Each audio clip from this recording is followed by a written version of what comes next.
Bakının mərkəzinə giriş ödənişli olacaq əziz tamaşaçılar. Hər vaxtınız xeyir. Qısa başlıq ilə qarşınızdayım. Tıxac problemini aradan qaldırılması üçün Bakıda ödənişli hərəkət zonalarının yaradılması nəzərdə tutulur. Dünya təcrübəsində bu model mövcuddur və adətən tıxac vergisi adlanır.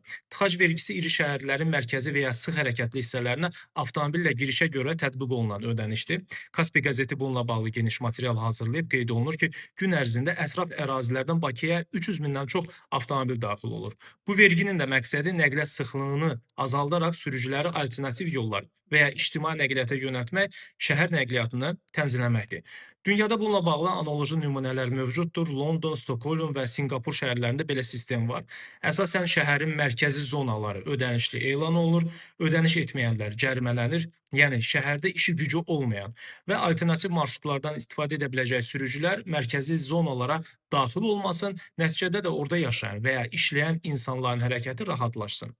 Ödəniş məbləği hələ dəqiqləşməyib, çünki monitorinq aparılmalı, sosial və iqtisadi təsirlər qiymətləndirilməlidir. Amma bəzi ekspertlər giriş haqqının təxminən 5 manat civarında ola biləcəyini düşünürlər.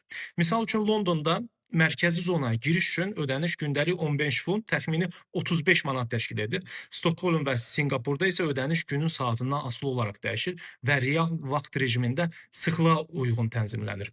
Belə bir sistemin tətbiqi şəhər nəqliyyatını tənzimləməkdən əlavə həm də havaya atılan tullantıları azaltmaqla hava çirklənməsinin qarşısını almaq məqsədi də daşıyır.